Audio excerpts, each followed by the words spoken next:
Baik, selamat siang anak-anak. Selamat siang, Pak. Siang, Pak. Siang, Pak. Iya, sekali lagi apa Siang, kabar Pak. semuanya? Baik, Pak. Baik, Iya, Pak. ya. Patut kita syukuri apa yang kita rasakan sampai saat ini, bahwa kita boleh saling menyapa, boleh saling bertatap muka, boleh saling tersenyum, tertawa satu sama lainnya. Tentu ini berkat karunia dari Tuhan. Untuk itu, mari kita awali kegiatan pembelajaran bahasa Indonesia kita pada hari ini dengan doa pembukaan kepada Olga. Bapak persilakan. Silakan, Nak Olga. Sebelum memulai kegiatan kita pada pagi hari ini, marilah kita berdoa. Atas nama Bapa dan Putra dan Roh Kudus. Amin. Oke, terima kasih, Nak Olga. Jetro, hari ini apakah hadir semua? Ini kalau Bapak lihat partisipannya ada 27, mungkin sekitar 25 atau 26 yang sudah hadir ya. Oh, tadi Alfon tadi izin. Terus si Vito baterainya lowbat. Ya, kita berharap semoga teman-teman yang lain segera bisa bergabung ya. Oke, izinkan Bapak sampaikan salandianya dulu ya. Bapak share screen salandia dulu. Baik, jadi judul salandia Bapak ini. Jadi ini menciptakan teks anekdot. Nah, sekarang Bapak mau tanya. Minggu lalu kita juga mempelajari tentang menciptakan teks anekdot. Sekarang Bapak mau tanya. Bapak tunjuk, jadi cara bermain kita seperti ini ya. Ya, misalnya Bapak tunjuk Tri Utami. Nanti Tri pilih satu kata atau frasa yang ada di salindia Bapak. Lalu Tri jelaskan apa yang Tri pahami tentang satu kata atau frasa yang ada di sini. Lalu setelah Tri menjelaskan, lalu Tri mempersilakan teman yang lain. Nah, teman yang lain silakan memilih satu kata dan seterusnya sampai kata yang ada selesai. Gimana? Setuju? Paham? Paham, Pak. Oke, kalau paham, Bapak persilakan kepada Nak Tri. Silakan Nak Tri, pilih kata yang mana, kata atau frasa yang mana? Huruf kapital, Pak. Huruf kapital. Silakan Nak Tri. Apa yang Nak Tri paham tentang huruf kapital? Huruf kapital adalah huruf yang biasa digunakan untuk di bagian awal kata sesudah titik, Pak. Awal kata. Hurufnya biasanya disebut huruf besar. Ya, oke. Baik, anak-anak, kita berlanjut ke salindia yang berikutnya.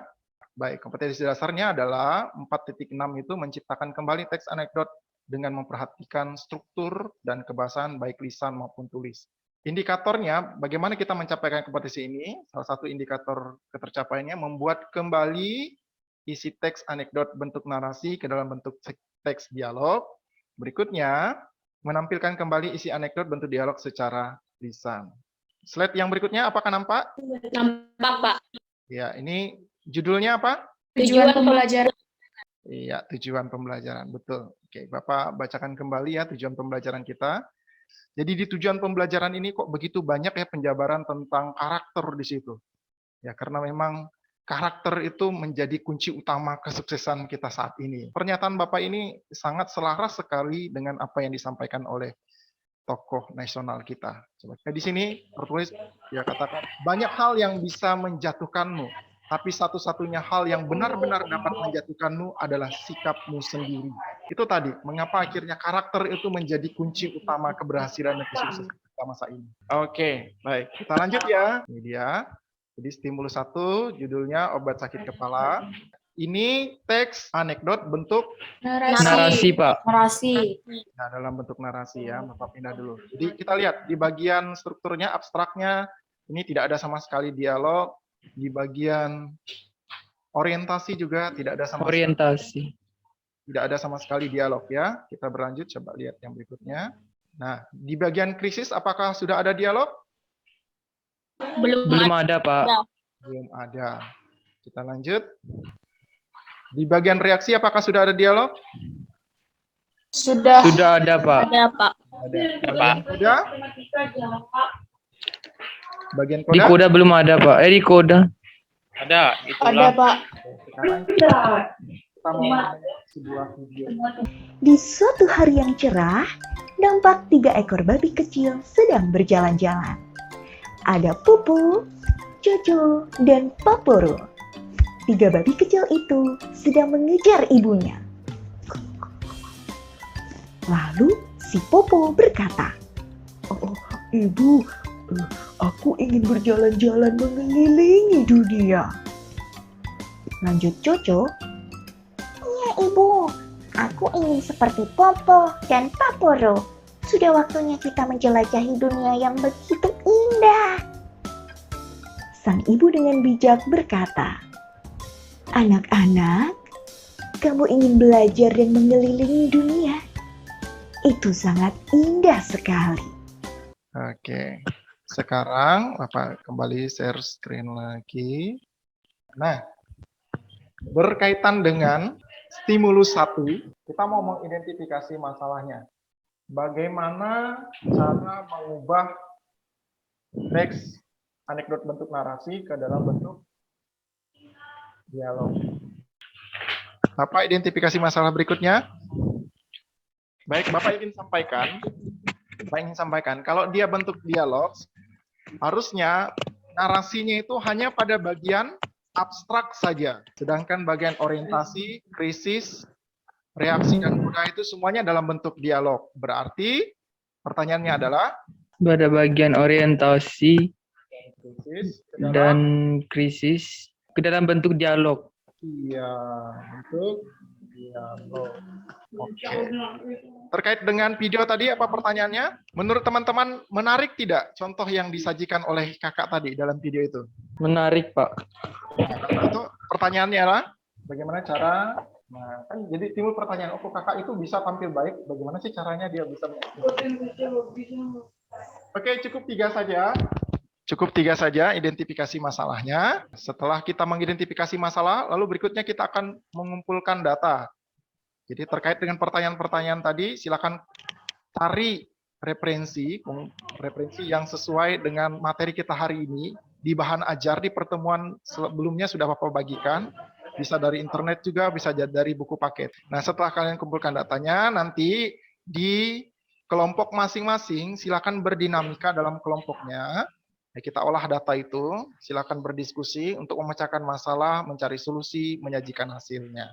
Silakan bergabung di kelompoknya masing-masing. Silakan ya masuk ke ruang breakout room-nya.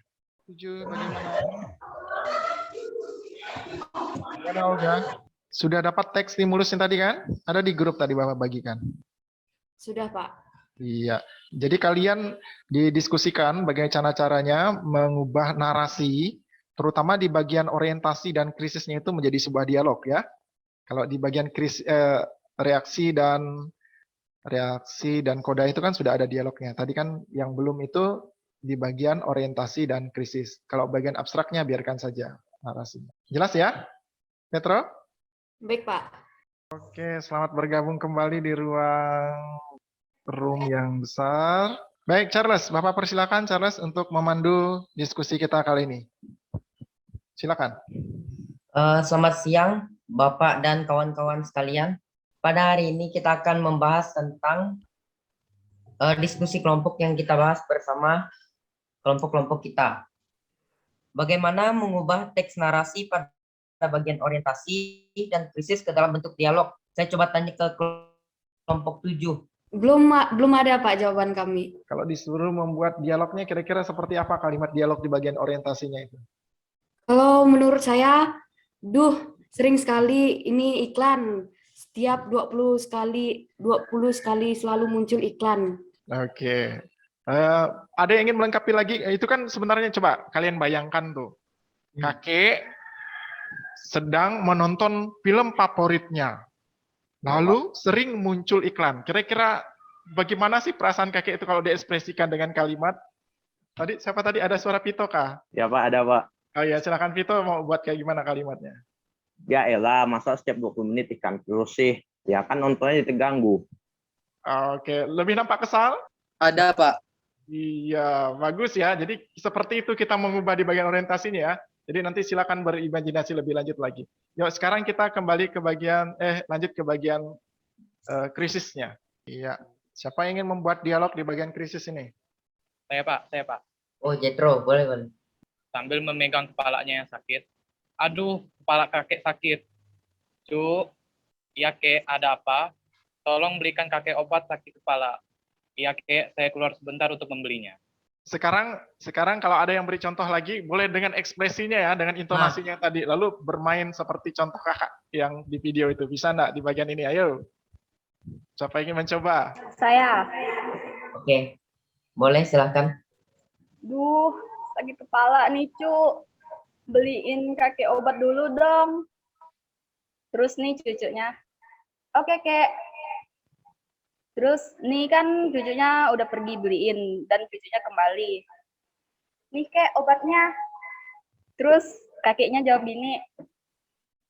Makasih ya, Cuk. Dan udah. Oke, tepuk tangan dong untuk teman-teman yang sudah tampil. Untuk Claudia tadi sudah merankannya.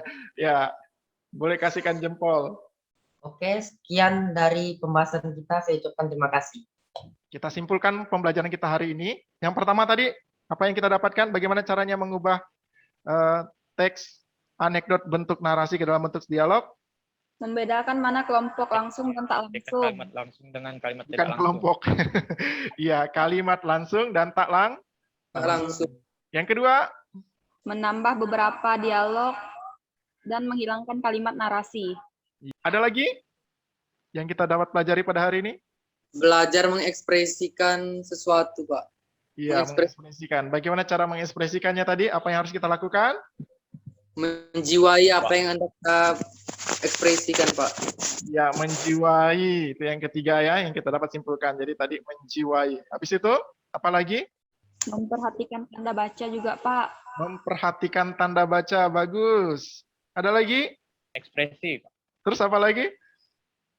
Warna suara. Intonasinya, Pak. Intonasi nada. Intonasi dan warna suara. Kapan intonasi yang tepat? Tergantung Situasinya, Pak. situasi dan keadaan. Ya, situasi dan keadaan.